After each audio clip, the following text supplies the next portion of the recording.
이것을 이제 여기서 이제 보면 일물 일권주의라고 하는 것이 이제 더 나와. 잠깐 이제 설명을 해요.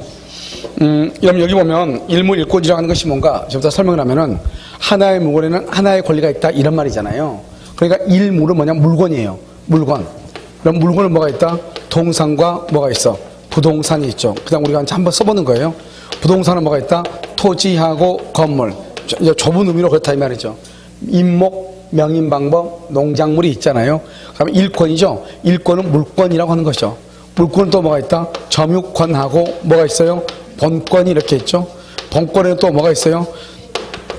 소유권하고요. 제한물권 이렇게 있잖아요. 무슨 말인지 알겠죠? 제한물권은 요물권, 담보물권 이렇게 있죠. 그러니까 뭐냐면 소유권은 뭐냐? 소유권은 동산에는 하나의 동산에는 하나의 소유권만 있다 이 말이에요. 간단히 얘기하면. 그다음에 여기요 토지에도 하나의 소유권만 있다 이런 말이에요. 그런데 우리가 보면 저당권은요 1번 저당권, 2번 저당권 이렇게 있죠. 그러니까 똑같은 종류가 두 개 동시에 있을 수 없어요. 소유권이 두 개 동시에 있을 수 없어요. 그런데 순서를 정하면 여러 개 있을 수 있어. 그러니까 그런데도 1번 저당권, 1번 저당권이 두 개 있으면 안 돼요. 1번 저당권, 2번 저당권, 3번 저당권 그건 돼요.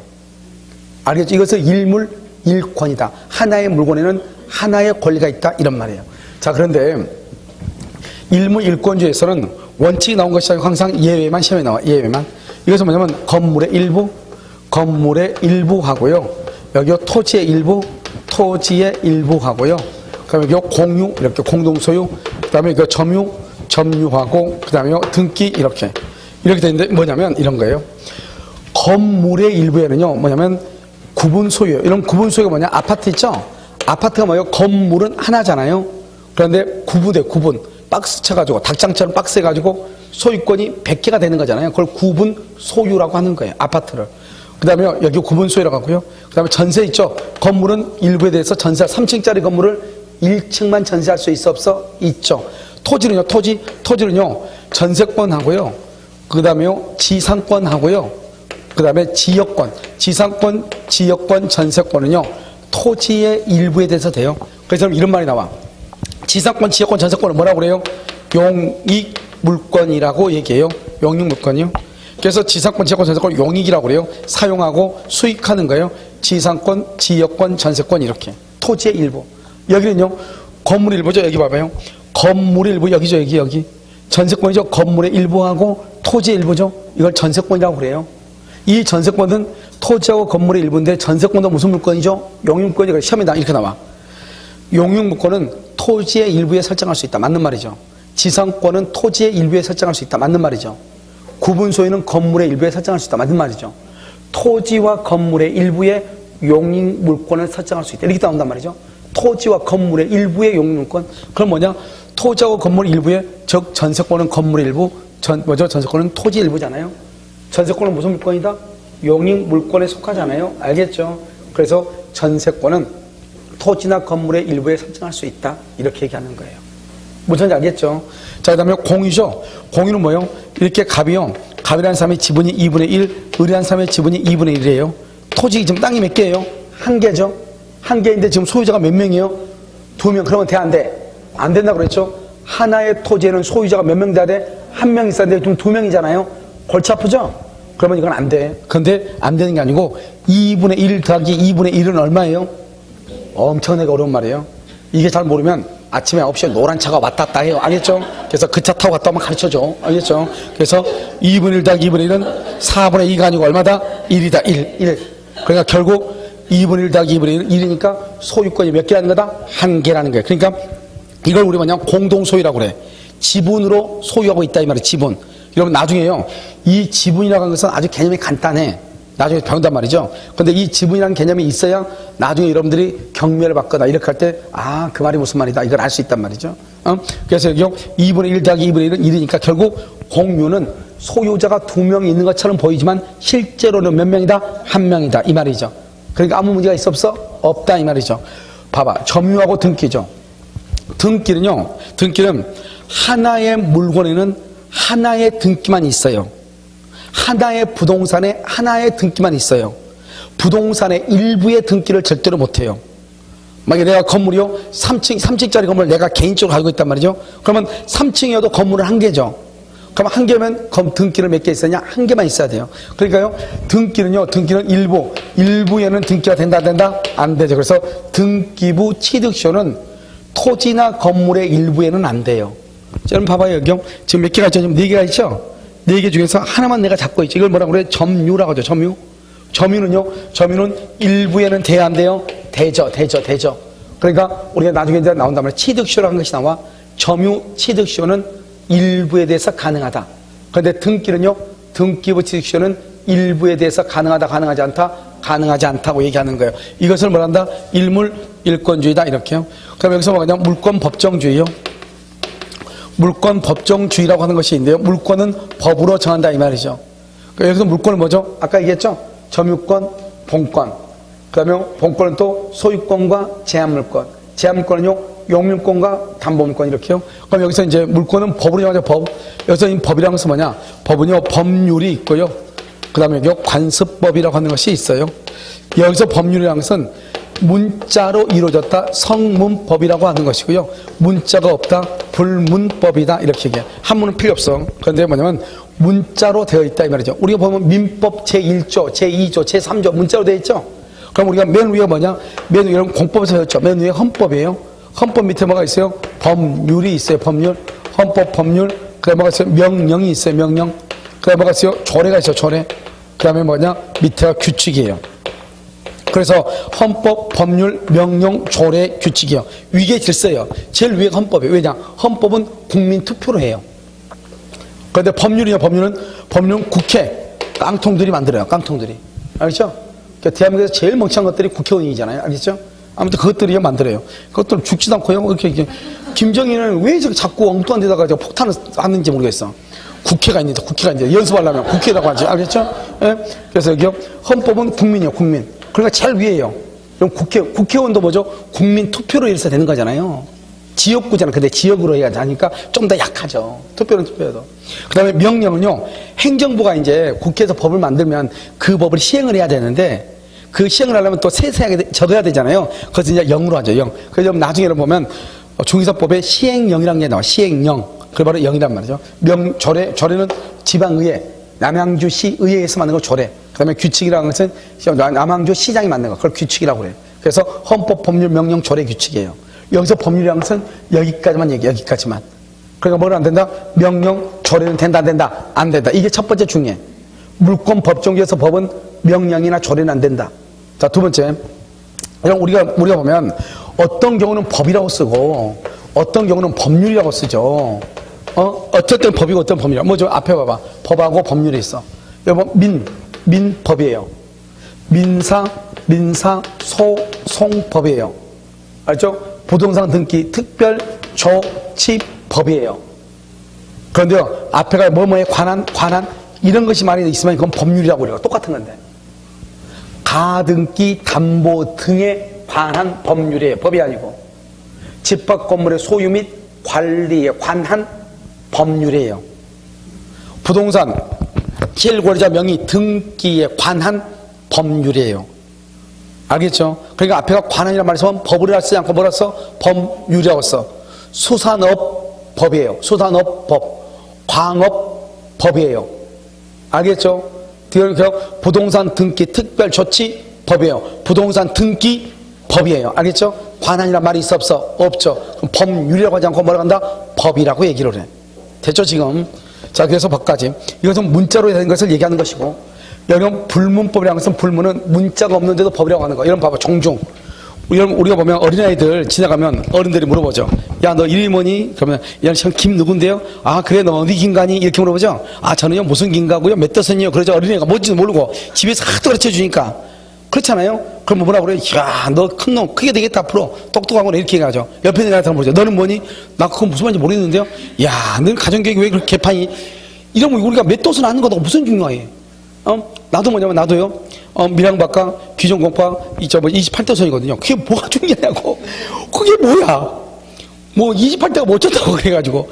이거 아무 필요 없는 거잖아 사실. 뭘 꼭 필요 없다는 게 아니고 전혀 의미 없어도 우리는 종중이라고 하는 것을 중시한다 안 한다? 하죠. 종중은 종중원이 있죠.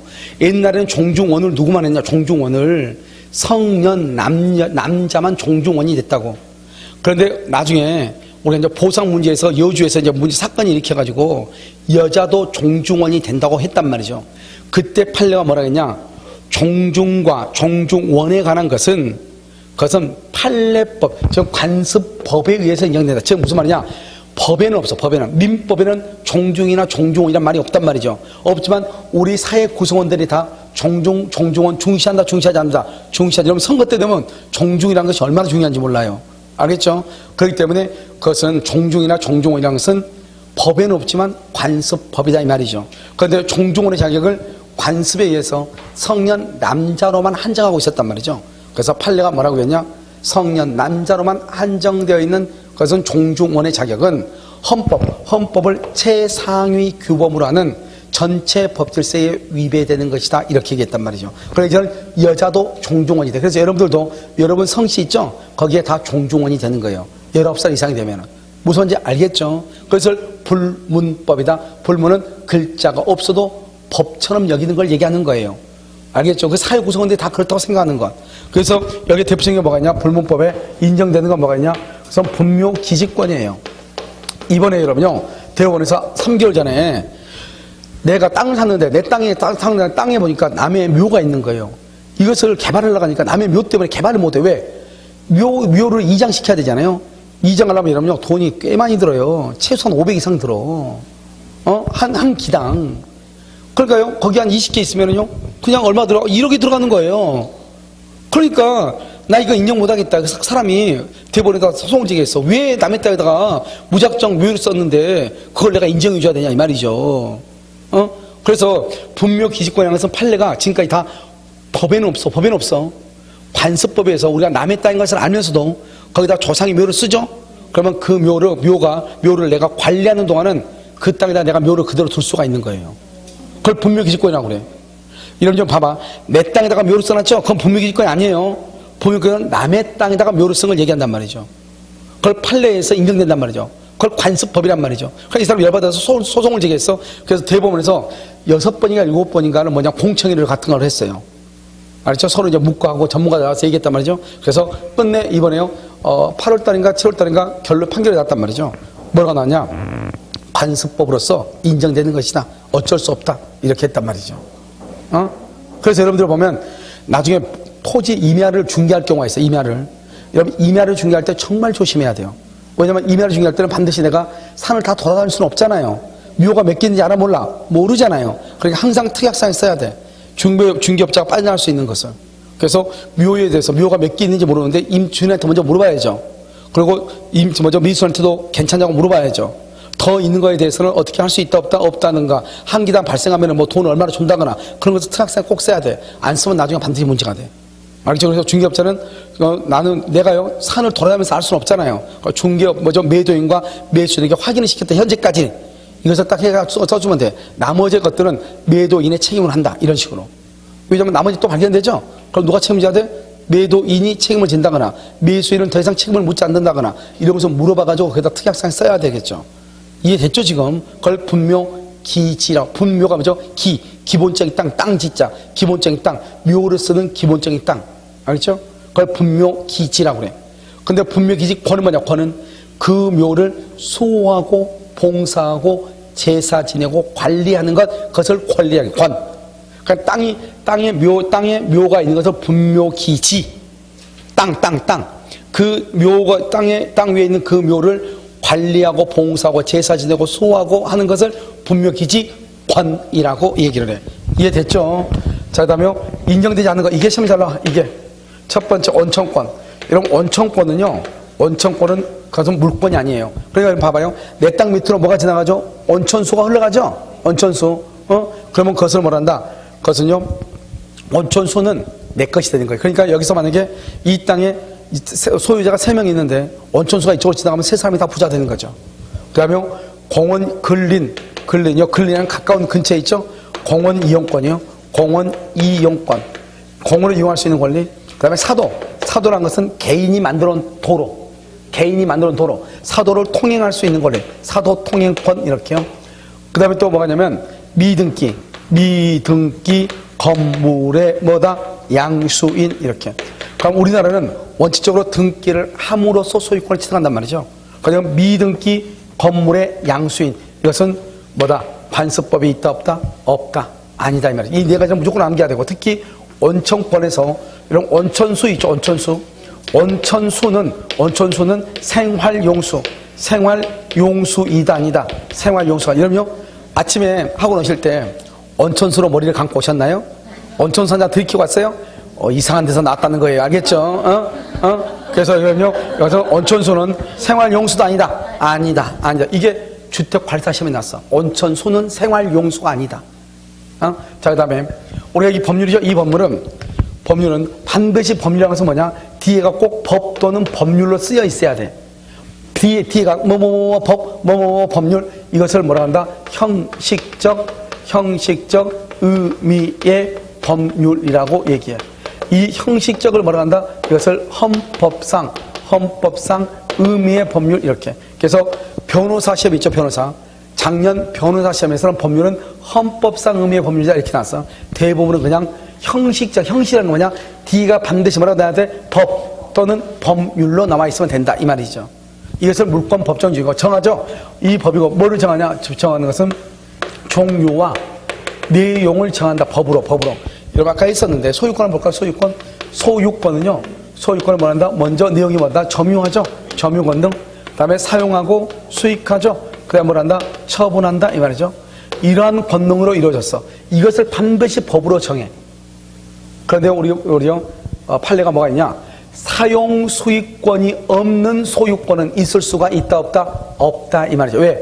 사용하고 수익것은 법에 정해져 있다니까. 법에 정해져 있어. 그러니까 사용 수익권이 없는 소유권 있을 수가 없는 거예요. 알겠죠? 그러니까요, 우리 물권은요, 이런 것 외에는 임의로, 자기 멋대로, 임의로 창설을 못해. 여러분, 임의로 창설하지 못한단 말이 무슨 말이죠? 임의로 만들지 못한다, 이 말이잖아요? 여러분, 임의로 만들지 못한단 말이 무슨 말이에요? 임의로 만들지 못한다, 임의로 창설하지 못한다, 이걸 무슨 규정이라고 한다? 강행 규정이라고 얘기하는 거예요. 여러분요, 강행이란 말이 뭐예요? 법조문을 강제적으로 행하라, 이 말이잖아. 그러니까요, 이것은, 물권이라는 것은 반드시 법으로만 정해야 되고, 그 외에는 안 된다, 이 말이죠. 무슨 말인지 이해됐죠? 그 외에는 임의로 창설하지 못한다, 이 말은 강제적으로 반드시 법대로 하라, 이 말이잖아요. 그걸 물권 법정이라고 그래요. 이것을 무슨 규정이다? 강행 규정. 그런데 봐. 채권을 보자. 채권은 특정인과 특정인 두 사람 간의 관계죠. 채권은요. 여러분, 우리가 무슨 말을 할 때 뭐라고 얘기하죠? 야, 가서 한번 얘기 한번 해봐. 만나서 얘기해서 안 풀릴 게 뭐 있어. 말 한마디로 천냥빚도 갚는다는데 이런 말 하잖아요. 그 말은 무슨 말이다? 안 될 것도 둘이 만나서 이야기하면 된다. 그래서 채권은 사람과 사람 간의 관계죠. 이것을 임의 규정이라고 얘기하는 거예요. 임의 규정. 마음대로 말하면 안 될 것도 된다 이 말이잖아요. 그런데 강행이라는 것은 한 번 법에 A라고 되어 있으면 A라고만 해야 되죠. B라고 되어 있으면 B라고만 해야 되는 건 강행 규정이죠. 그러니까 이게 봐봐. 이 물권은 법률 또는 관습법에 의하는 외에는 임의로 창설 못하니까 법이나 관습법 말고는 나머지 건 절대로 된다 안 된다 반드시 그렇게 해라. 무슨 규정? 강행 규정. 그래서 우리는 뭐라 한다? 물권법을 뭐라고 표현한다? 강행 규정이라고 얘기해. 자, 세 번째 우선적 효력이에요. 우선적 효력. 자, 우리가 소유권하고요, 여러분, 소유권하고 제한물권이 부딪히면 누가 더 우선한다고 그러지 않을까요? 제한물권이 우선한다? 전세권이 더 우선한다 이 말이죠. 그러니까 만약에 갑이요 자기 집에다가 전세를 줬어. 그럼 누가 우선한다? 전세권자가 우선해. 자, 두 번째는요, 제한물권하고 제한물권, 저당권이죠. 저당권하고 제한물권, 여기요 전세권이죠. 제한물권과 제한물권이 부딪히면 누가 우선한다? 저당권하고 전세권이 부딪히면 누가 우선해요? 먼저 등기란 사람이 우선해. 여기가 먼저 등기하고 여기가 등기를 늦게 했다. 그러면 전세권이 우선한다 이 말이죠. 아시겠죠? 누가 우선한다? 전세권이 우선한다 이렇게. 그 다음에 세 번째, 물권하고 채권이 부딪힌다. 그럼 누가 우선해요? 물권과 채권이 부딪힌다. 누가 우선해요? 그것은 물권이 우선해요. 아까 말했죠? 물권은 뭐가 있어? 대항령, 대세권, 세상 누구한테나. 채권은 특정인한테만 대항력이 있어 없어? 없고. 그런 대인권, 특정한 사람한테만. 그러면 물권은요, 세상 누구한테나 대세권. 알겠죠? 그러니까 물권이 우선한데 예외적으로 채권이 우선할 수 있단 말이죠. 이런요, 우리가 주택임대차 있어요. 만약에 전입신고가 돼 있죠? 그 다음에 서울에서 주택임대차에서 주택임대차에서 서울에서 보증금 1억 이하는 얼마까지요? 얼마까지? 보증금 1억 이하일 때는 오렴 3,500인가? 3,500인가? 잠깐만, 어디로 보냐면, 잠깐요. 차우선 면제 가지고 서울시에서 여러분 어디를 보시냐면요. 페이지 273. 3,400이네, 3,400. 알겠죠? 3,400. 그래서 3,400까지. 이것까지 먼저 받을 수 있다니까요. 보증금 얼마죠? 보증금 1억이죠?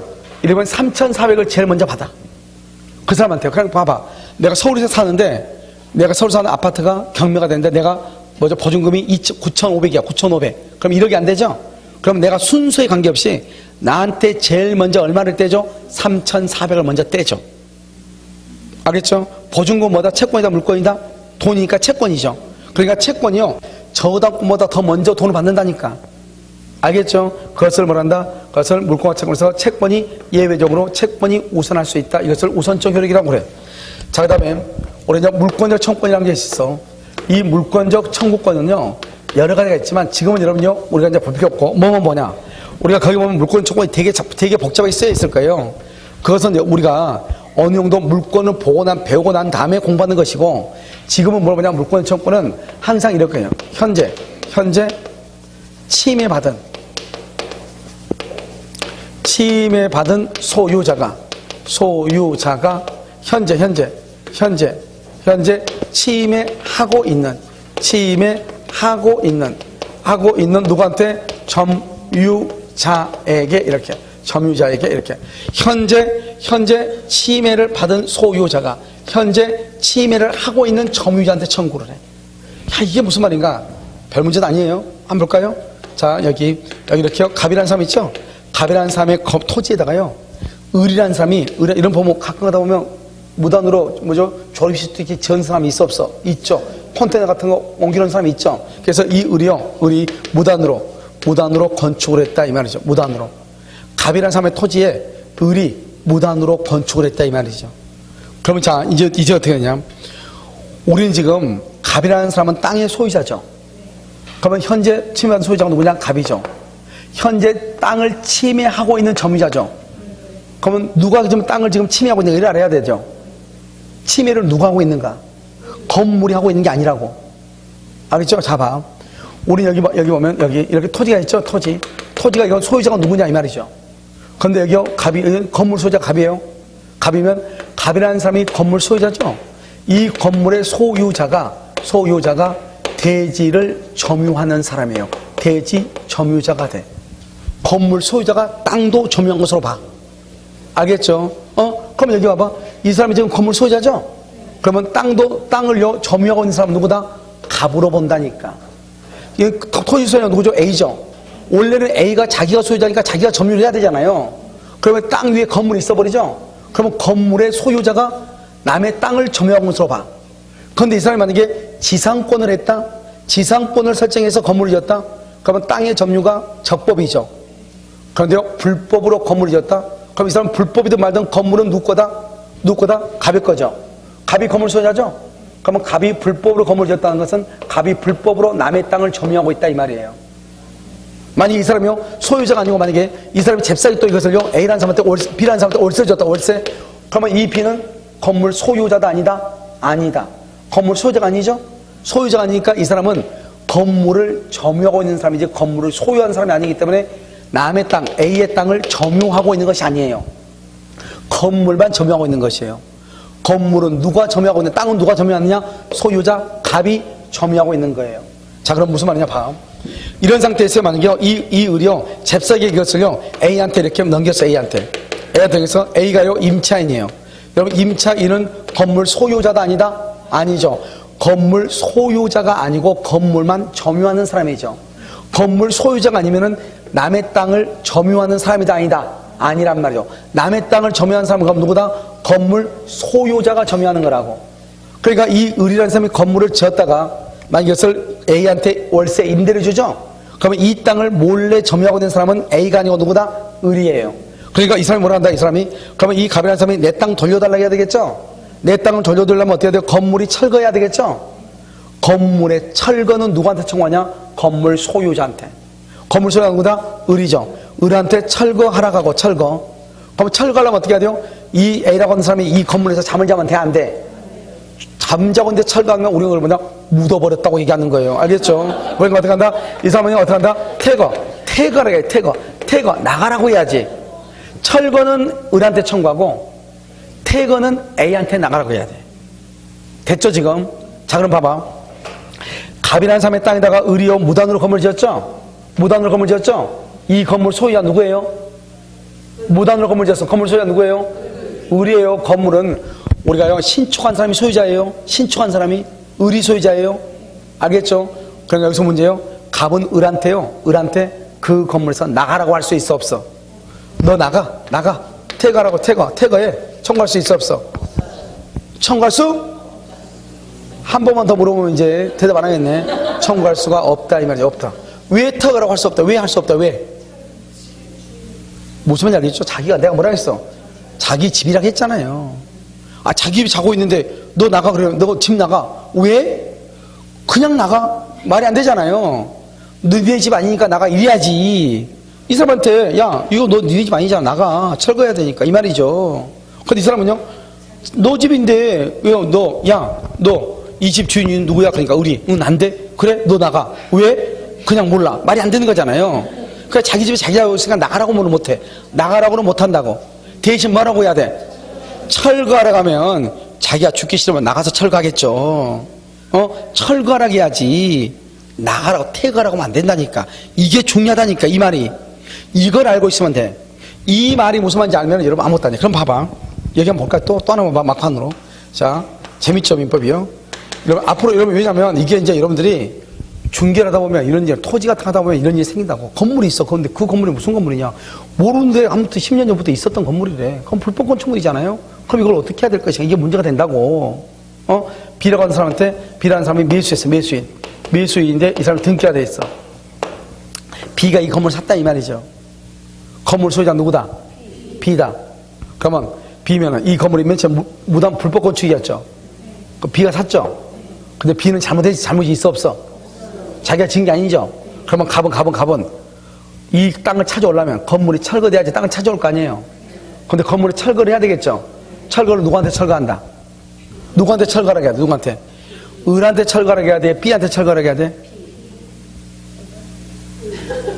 왜 B한테 하게 돼? 왜 B한테? 여기 봐봐 여기 현재란 말이 중요해.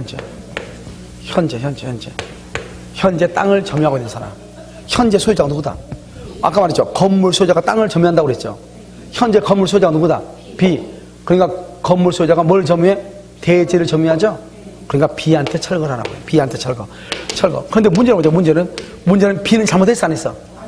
그래서 물권적 청구권은 상대방의 귀책 사유 잘못을 따져 안 따지고 왜? 이게 바로 물권이라고. 물권은 사람과 물건 간의 관계이지 사람과 사람 간의 관계가 아니라고.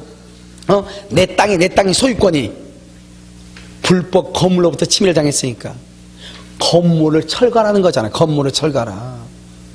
그러니까 그 건물의 소유자가 누구냐? 그 소유자가 잘못했냐 아니냐? 그건 따질 필요가 없는 거예요. 일단 건물의 소유자는 이 건물을 철거해야 돼. 왜? 내가 건물을 지으라고 허락했어 안 했어? 안 한 거잖아요. 그러니까 내 땅을 돌려받아야 되잖아요. 내 땅을 돌려받으려면 건물이 없어져야 되잖아요. 그러니까 그 건물이 없어져야지 그 건물을 산 사람, 그 건물을 건축한 사람이 잘했냐 못했냐가 따지는 게 아니고 내 토지가 지금 침해를 받았잖아요. 뭐 때문에? 건물 때문에. 근데 건물한테 철거라고 할 수 없잖아요. 건물한테 철거라면 건물이 뭐라 하냐? 놀고 있네. 그럴 거 아니에요. 알겠죠? 그러니까 할 수 없이 어떻게 한다? 건물 소유자한테 철거라고 해야지. 건물 소유자한테. 그 사람이 잘못이 있든 없든 따져 안 따져? 안 따져. 이걸 물권적 청구권이라고 그래. 알겠죠? 물권적 청구권. 세상에서 제일 쉬운 게 물권적 청구 아니에요. 알겠죠? 해년마다 시험이 나온다. 해년마다 나온다. 0.5초 만에 끝나는 것이다. 자, 항상 생각을 해. 물권적 청구 두 가지를 딱. 그러니까 우리가 전부를 다 알아가지 말고 물권적 청구로마다 현재 소유자가 현재 점유자에게 현재 소유자가 현재 점유자에게 청구하는 것이다. 그러면 누구의 잘못을 따지지 않는다? 상대방의 잘못을 안 따진다 이 말이죠. 알겠죠? 자, 우리 문제 한번 볼까요? 문제요. 124페이지. 문제집 124페이지. 자, 문제 124페이지 보면 여러분요 99번은 우리가요 좀 보기는 그렇고, 자 100번 한번 봐봐. 100번 부동산 환매권 줄과 100번 환매는요 채권법에 있어. 채권법에 있어. 채권법, 그 채권이 124 채권법에 있어. 채권법. 알겠죠? 자, 그 다음에요 다른 거 다 물건인데 봐봐. 앞으로 이건 배우면 다 되니까 이건 아무것도 아니고 이건 누구나 다 아는 문제예요. 알죠? 입자권, 이 환매권이 채권이란 건데, 환매는 뭐냐 봐봐. 왜 채권인가 지금부터 잠깐 설명을 해. 간단한데 이런 봐봐요. 환매라고 하죠. 이러면요 순환한단 말 들어봤어? 순환한다? 순환 뱅뱅뱅 돈다 이 말이죠. 환매라는 것은 내가 팔았다가 다시 사오는 걸 환매라고 그래. 자, 갑이라는 사람이 건물이 5억짜리겠어. 5억짜리. 이 5억짜리 을한테 돈을 3억을 빌려봐. 3억에 대한 이자를 내야 되죠. 나중에 이자 못 내면 어떻게 돼? 경매가 돼버리죠. 그렇잖아요. 그럼 골치 아프잖아요. 그러니까 이 갑을한테요 이것을 3억 원에 매매를 해. 5억짜리를 매매를 해가지고 을 앞으로 집을 넘겨주고 을 앞으로 등기를 해줘. 그러면 이 을은요 집을 넘겨받아서 여기서 뭐죠? 과실은 뭐다? 월세를 대신 받아. 월세를. 알겠죠? 이러면 요 매매대금에는 이자가 나와 안 나와? 매매대금에 이자 나와 안 나와? 여러분 집 팔고 대금요 내 집을 팔았어. 5억짜리를 팔고 매수한테 5억 받았어. 그럼 내가 5억에 대해서 이자를 줘? 안 주잖아. 그러니까 3억 원은 매매대금이니까 이자가 준다 안 준다? 안 줘. 만약에 갑이 돈을 빌렸다고 해봐. 그럼 이자를 줘야 되겠죠. 그런데 갑은요 매매를 했으니까 이자를 안 줘. 대신에 월세는 을이 받아먹어. 그러니까 을은요 이자를 안 받는 대신에 뭐를 한다? 월세를 받는다 이 말이죠. 이해됐죠? 그래서 이자와 과실은 상기한다 이렇게 얘기해. 그러고 나서 부동산의 경우는 몇 년? 5년 안에 다시 사오는 거예요. 다시 사와. 그래서 갑이요 을한테요 3억을 주고 다시 사오는 거예요. 만약 5년 뒤에 보면 어떻게 해요? 가격이 폭등할 수도 있고 폭락할 수도 있잖아요. 그리고 5년 뒤에 가격이 8억이 될 수 있고 5년 뒤에 가격이 2억이 될 수 있죠. 그래도 갑이 사오려면 얼마만 주고 사온다? 3억을 주고 사오는 거예요. 그걸 환매라고 얘기해. 알겠죠? 다시 사오는 거. 환매. 그리고 봐봐. 먼저 지금 현재는 누가 소유자죠? 현재는 갑이 소유자죠? 갑이 지금 일단 을한테 팔았잖아요. 을 앞으로 등기돼 있죠? 현재 누가 소유자예요? 을이 소유자죠. 그러면 갑이 을한테 다시 사오는 걸 환매죠? 갑은 현재 소유자다 아니다? 아니죠. 소유권을 물권이라고 그래. 물권이 아니다 이 말이죠. 물권이 아니면 그걸 뭐라 한다? 채권이라고 하는 거예요. 물권이 아니면 채권이에요. 그러니까 환매권을 뭐라 한다? 채권이라고 얘기하는 것이에요. 무슨 말인지 알겠죠? 뭐가 아니고 물권이 아니고 이렇게. 자, 101번 봐봐.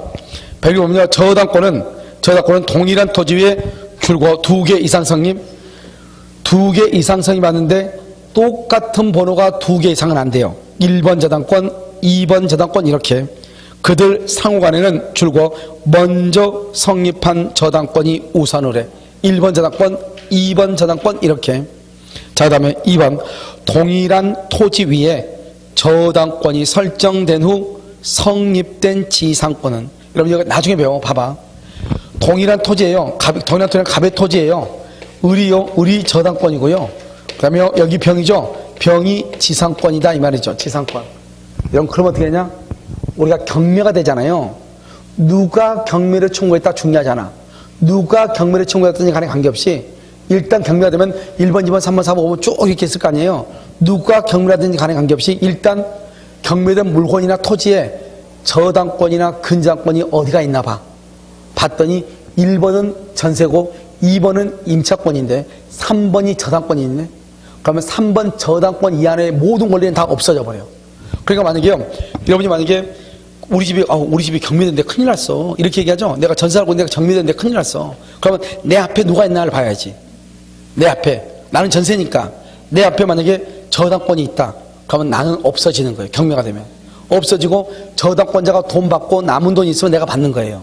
그런데 내가 전세가 내가 신축 건물이요. 아무것도 없을 때 내가 전세를 들어갔을 때 1번으로 2번이 저당권이에요. 누군가 경매를 하죠. 그러면 2번부터 없어지고 나는 없어져 안 없어져? 안 없어. 그러니까 니네가 경매하든 말든 니네 알아서 해라 이렇게 하고 있으면 되는 거예요. 앉아가지고 어때요? 계란 삶아서 까먹고 있으면 되는 거예요. 알겠죠?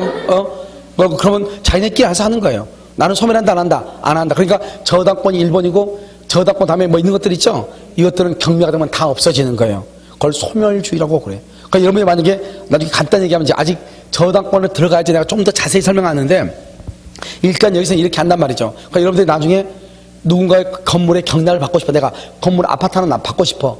뭐가 제일 좋아요? 1번으로 뭐가 있으면 1번으로 저당권, 근저당권 있으면 너무너무 좋겠죠. 왜냐면 1번부터 그 모든 걸 다 없어져 버려. 그러니까 마치 새 건물을 내가 받는 거랑 똑같아. 그러니까 이런 데는요 개나 소나 다 달려들죠. 그러니까 만약에 경락대금이 3억이다 그럼 보통 한 2억 9,500이 경락이 돼. 그러니까 남는 것이 있어 없어? 별로 없어. 그런 것은 왜? 너무나 깨끗하니까. 경매를 배울 때 제일 초짜들이 들어가는 데가 이런 거예요. 안전빵이니까. 알겠죠? 그런데 이제 좀 더 이제 위험성이 큰 것은 돈이 또 많이 버는 대신에 나중에 내가 아무런 권리를 행사하지 못할 가능성이 있겠죠. 그래서 나중에 이제 그때 가서 얘기하고. 알겠죠? 이것을 얘기한단 말이에요. 그러니까 지금 제 1번이 뭐다? 저당권. 2번이 뭐다? 지상권. 그러면 경매가 되면 어떻게 해야 돼? 저당권 이하는 전부가 다 뭐한다? 소멸한다 이 말이죠. 소멸한다. 3번은요 가등기된 권리를 후에 본등기라죠. 아직 우리 안 배웠어. 그러면 줄거 가등기한 시점에서 맨 끝에 우열이 정해진다 줄 긋고 거기다 써. 이것을 뭐한다? 순위 순서 있죠. 순위 보전적 효력 이렇게 순위 보전적 효력이다 이렇게 얘기해. 순위를 보전한다 이 말이죠. 순위 보전적 효력이다 이렇게. 자 그러면 이런 좀 봐. 회사가 망하죠. 회사가 망하면 어때요? 근로자가 먹고 살아야 되잖아요. 그러니까 회사가 망하면 아까 말했죠. 내가 주택 임차인 월세 사는 사람을 보호하기 위해서 서울에서는 1억 이하의 보증금은 3,400을 먼저 준다고 그랬죠. 제일 먼저. 그러면 저당권이 1번이야. 임차인이 맨 꼴찌 10번째라면 10번째. 그래도 경매가 되면 1억 이하의 임차인한테 3,400을 제일 먼저 떼주는 거예요. 그러니까 저당권은 물권이고 임차권은 채권이죠. 채권이 물권보다 더 우선한단 말이죠. 그런데 또 이런 것들이 또 어디에 있냐? 공장이 경매가 되죠. 그러면 그 공장에 살고 있는 근로자들 있죠? 근로자들을 보호하기 위해서 공장에 경매가 나오면 그 경매 대금 중에서 근로자들의 3년분의 퇴직금 3년분 3개월의 임금 3개월 임금 재해 보상금이라는 게 있어. 이것을 제일 먼저 근로자한테 떼주고 남은 돈이 있으면 은행이 가져가는 거예요. 누구를 보호하기 위해서? 근로자를 보호하기 위해서. 알겠죠? 근로자. 그것을 뭐란다? 그것을 지금 4번이라고 그래. 근로기준법상 임금채권 중 일정 부분 줄고서 3년 퇴직금 3월 임금 3개월의 임금 재해보상금 이렇게 재해보상금 3년의 퇴직금 3개월 임금 재해보상금 이렇게. 알겠죠? 이런 부분은 저당권보다 우선한다. 알겠죠? 그래서 최우선 변제 최우선 제일 먼저 이 말이죠. 5번도 똑같은 말이야. 주택임자 보호법상 대항요건 줄고 대항요건을 뭐라 한다? 전입신고라고 그래. 5번에 주택임대차 보호법상 대항요건 것을 전입신고. 대항요건을 갖춘 임차권은 보증금에 대해서 보증금 써. 서울시 해가지고 서울시 1억 이하 선순위 저당권보다 우선 줄고 선순위 저당권보다 우선 3,400만원 3,400. 그럼 이건 어떻게 되죠? 이거 봐봐. 내가 보증금이 8,000이에요 8,000이면 그 중에서 얼마를 제일 먼저 보장해 준다? 3,400. 오케이. 내가 서울에서 보증금이 2천만 원이에요 그럼 얼마를 보장해 준다? 자, 내가 서울에서 보증금이 8,000이에요 얼마를 보장해 준다? 3,400을 제일 먼저 빼줘. 내가 서울에서 보증금이 2,000이에요 보증금 얼마를 제일 먼저 빼줘? 이러면요 만약에 3,400 빼준다 해봐. 그러면 보증금을 100만 원만 들어가지. 100만 원만 경매될 때까지 기다렸다가 3,400 받아오지. 알겠죠? 뭐냐면 자기가 가지고 있는 보증금 중에서 최고 3,400까지. 그러니까 내 보증금이 얼마죠? 2,000이죠? 그러니까 최고 얼마까지만? 2,000까지만. 그러니까 여러분요, 서울시에서는 얼마가 제일 안전빵이야? 3,400이. 무슨 알겠죠? 그러니까 거기에 맞춰서 보증금 또 하는 사람들이 많아. 보증금 4,000이 달라가죠? 아, 그러지 말고 월세 한 2만 더 올려줄 테니까 3,400으로 하죠. 이렇게. 왜? 그러면 이 집이 경매되든 말든 나는 얼마나 챙길 수 있어? 무슨 말인지 알겠죠? 3,400 이렇게. 이해되셨죠? 그것을 얘기하는 것이다. 이란 말이죠. 자, 됐죠? 자, 그 다음에요. 여러분요, 102번 한번 볼까? 102번? 102번. 물권의 객실하고 되어 있어요. 자, 설명 중 틀린 것은 이렇게 되어 있죠? 1번. 매도인 갑이 신축한 무허가 건물은 매수인 을에게 등기 없이. 자, 매도인 갑이 신축 줄거. 매도인 갑이 신축. 그러면 이것은 써. 등기 없이 갑이 소유자. 신축을 하면은 등기 없이 갑이 소유자가 돼. 102번에 1번. 매도인 갑이 신축한 무허가 건물은 매수인 을에게 등기 없이, 매수인 을에게 등기 없이, 을에게 등기 없이. 그럼 을은 소유권을 취득한다. 틀렸어. 틀렸어. 그러나 매수인 을은, 매수인 을에게 주고, 을은 등기해야 소유권 취득. 등기해야 소유권을 취득해. 그러니까 봐봐. 건물을 신축한 사람은 등기가 없어도 소유자가 돼. 그런데요, 그 사람한테 건물을 산 사람은 등기를 해야 소유자가 돼. 2번. 매수한 임목. 여러분, 임목 나왔네, 임목. 임목을 특정하지 않고 한 명인방법. 명인방법 박스에 명인방법. 자, 그럼 봐. 여기. 지금부터 명인방법을 설명을 해. 명인방법이라는 것은 뭐냐? 명백하게 인식한, 아까 우리 소나무에 페인트 칠한 거죠? 자, 그러면 첫 번째 그 페인트 칠을 말합니다. 특정성이라고 그래. 특정성 써, 거기다가 플러스 소유권의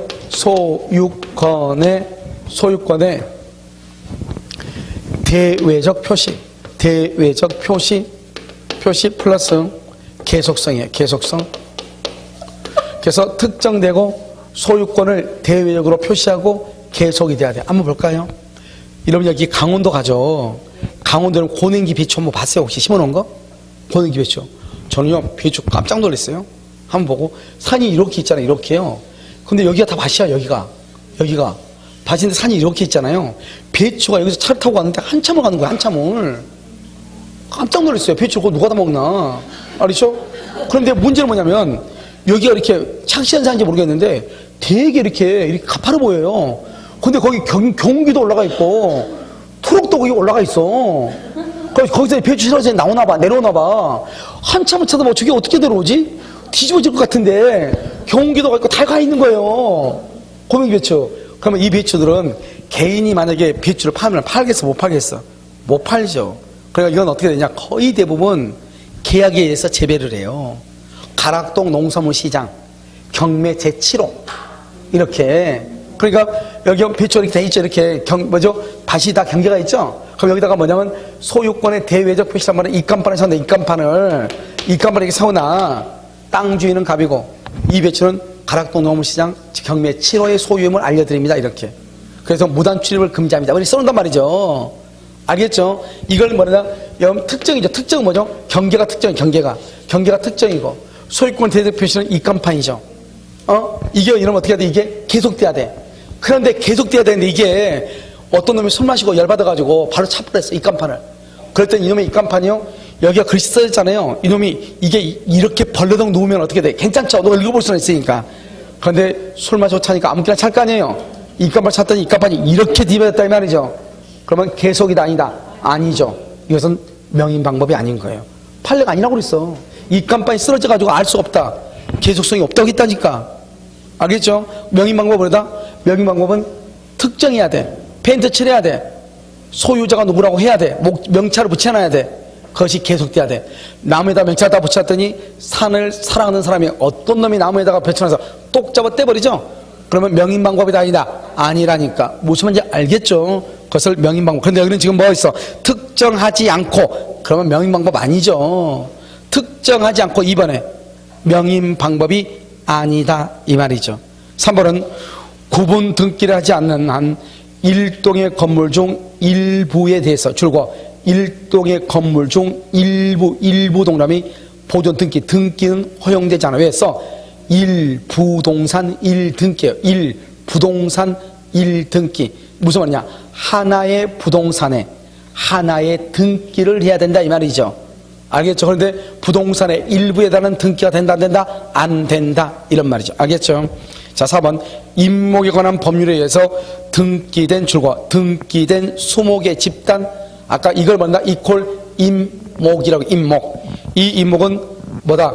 등기가 돼 있으니까 별도로 저당권을 설정할 수 있어요. 그런데 여러분 아까 얘기했죠. 명의방법은 새끼줄을 묶고는 거죠. 페인트 칠한 거죠. 페인트 칠한 데다가 저당이 할 수는 없는 거잖아요. 그래서 명의 방법은 저당권을 설정할 수 없어요. 왜? 저당권은 등기를 해야 되니까. 임목은 등기가 되어 있는 거죠. 뭘 할 수 있다? 저당을 잡을 수 있다 이 말이죠. 재밌는 말 나왔죠. 5번요. 갑이 임차한 을의 토지. 봐봐. 을. 땅이 을이란 말이죠. 갑이라는 사람이 이거죠. 월세, 임차라는 거 월세를 내가지고 월세, 임차. 토지에서 경작한 쪽파를 이게 쪽파니에요. 알겠죠? 그래서 쪽파를요, 수확하지 않는 채로 병한테 팔아먹었어. 봐봐.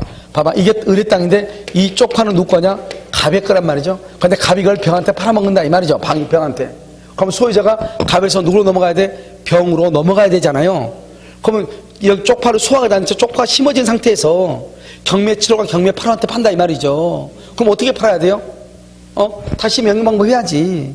알죠? 원래는 토지 소유는 누구고? 갑이었는데. 아니, 을이었는데. 원래 쪽파는 누가 심었는데? 갑이 심었는데. 다시 여기서 누구한테 팔았다? 병한테 팔았다. 이렇게. 그래서 수확하지 않는 채 병에게 매도를 했다. 병이 뭐를 갖추면? 명인방법. 다시 이 간판 새롭게 써가지고 붙이면. 알겠죠? 쪽파의 소유권에 취득한다. 알겠죠? 그런데 갖추지 않으면 쪽팔리지만 소유자도 아니다. 알겠죠? 그러니까 쪽파가 소유자가 달라면 어떻게 해야 돼? 쪽팔리더라도 명인 방법을 해야 된다. 쪽파. 알겠죠? 그것을 얘기하는 것이다. 이 말이죠. 자, 무슨 말인지 알겠죠? 자, 103번까지 한번 봐. 103번. 103번은 뭐죠? 물권의 객체죠? 물권의 객체는 원칙적으로 뭐다? 원칙적으로 객체는 뭐다? 맨 끝에 물건이다. 물건. 2번요. 용익 물권은 봐봐. 토지 줄고 건물 줄고 일부 위에 이렇게 나온다니까. 건물의 일부는 뭐다? 전세권. 토지의 일부는 뭐다? 지상권, 지역권, 전세권. 그러니까 전세권은 다 되는 거잖아요. 그러니까 건물의 일부, 토지의 일부에 가능하다 이 말이죠. 됐죠 지금? 일필의 토지 일부의 저당권 된다 안 된다? 안 돼. 왜요? 일권이죠. 토지의 일부에 되는 것은 뭐밖에 안 돼? 지상권, 지역권, 전세권만 된다니까. 토지의 일부에는 뭐만 돼? 지상권, 지역권, 전세권만 된다니까. 저당권은 토지의 일부에 안 돼요. 토지의 일부는 오로지 지상권, 지역권, 전세권, 용익물권만 된다고. 아파트 분양권은 소유권이 될 수가 있다 없다. 왜? 없다 동남하고 물건이 아니므로 물건이 아니어서 이 말이죠. 재밌는 말 하죠. 집합물. 뭐를 집합시켰나 봐요. 알겠죠? 한번 집합 한번 시켜볼까요? 여기 한번 봐봐요. 여기요. 여기가 뭐냐? 양어장이요. 실뱀장어죠. 뱀장어 새끼. 이 뱀장어 새끼는요, 어떻게 하냐, 이것은요, 일본으로 대부분 다 수출을 해요. 일본 사람들이 뱀장어, 이거 잘 먹거든요. 그러니까 뱀장어, 실뱀장어를 이렇게 치어를 해가지고 일본으로 수출하면 일본에서 이제 그걸 갖다가 양식을 해서 더 커지죠. 그걸 자기네들이 이제 식용으로 쓴단 말이죠. 그러니까 실뱀장어는요, 양어장이 이렇게, 이 정도만 양어장이 되면 실뱀장어가요, 한 5억만 원이 들어가. 실뱀장어. 알겠죠? 그럼 어때요? 실뱀장어 한 마리가 뭐냐? 물건이거든요. 그럼 어떻게 해야 돼? 계약서를 써야 되겠죠? 한 마리 잡아 올려가지고 핀셋으로 잡아가지고 계약 썼는데 얘가 요 핀셋을 떨어져가지고 산에 들어갔어. 걔 찾아야 되잖아요. 그렇잖아요. 왜? 계약서 쓴 놈이 들어갔으니까 찾아야 되겠죠. 찾다 보면 다 커져. 다 먹게 돼. 알겠죠? 팔지도 못한단 말이죠. 그럼 어떻게 해야 돼요? 그러니까 어떻게 하냐? 얘 양의장이요. 여기 보면 호평동이죠? 호평프라자 5층 뭐 502호 이렇게 해가지고 502호에 있는 양어장. 이것이 특정이죠. 양어장 안에 있는 뱀장어 새끼 전부 이렇게. 그렇게 해가지고 한 개의 물건을 버는 거예요. 한 개로 봐, 이게 한 개로. 그래가지고 파는 거예요. 그래야지 이걸 어떻게 팔아. 이걸 뭔다? 집합이라고 그래. 이러면, 봐봐. 옛날에 이러면요, 지금, 뭐가 있지? 홈플러스가 지금, 홈플러스가 그 전에 뭐였죠? 어디에서 그걸 샀는데? 맨 처음에, 아마 까르푸가 어디로 갔죠? 거기, 무슨 이랜드 재단으로 갔어. 뭐죠? 아무튼 어디로 또 갔어? 까르푸가. 아닌데? 까르푸가 무슨 이게 지금, 그래가지고 이게 어디로 갔냐? 그래가지고 지금 어디로 갔냐? 이것이 삼성이 뭐죠? 뭐죠? 홈플러스. 저 홈플러스로 갔단 말이죠. 그렇게 하지 마. 홈플러스를 이마트로 판다게, 그러면 이마트로. 여러분, 홈플러스 이마트로 팔아봐. 홈플러스가요, 전국에 얼마나 되는데, 물건 하나하나가 물건이죠. 계약서 쓰다가 100년 가. 그렇잖아요. 그럼 어떻게 한다? 홈플러스 남양주 호평점. 이거 딱 특정을 해. 호평점 안에 있는 물건 전부 다. 그걸 집합이라고 그래. 그래서 어떻게 한다? 전문가들 딱 보죠. 한번 쭉 보고, 하면 2억 5천이네요? 이렇게 2억 5천 합시다. 이렇게 해서 2억 5천만의 계약서 쓴 걸 집합물이라고 하는 거예요. 알겠죠? 근데 그걸 언제 하나하나를 다 계약을 하겠어요? 알겠죠? 그 전체를 싸그리 묶어가지고 한 개의 물건으로 봐. 그걸 집합물이라고 얘기하는 거예요. 무슨 말인지 알겠죠? 자, 5번 한번 볼까요? 집합물 위에 재단 저당이 설정된 후 구성물의 변동이 있어도 특정성을 상실하지 않는다. 자, 무슨 말이냐? 상실하지 않는다. 봐봐. 여러분, 이런 것이죠. 이것은 이제 어디로 보냐면, 뭐죠? 돈사로 봐, 돈사. 돼지우리죠? 자, 돼지우리예요. 맨 처음에 돼지가 10마리가 있었어. 이 갑이라는 사람이요. 돼지는 딸랑 자기 재산은 돼지 10마리밖에 없어. 그것을요, 축협에다가 돈을 빌리고 싶어. 뭐라고? 저당을 잡고. 그래서 이제 오늘 이월질 저당 잡았어.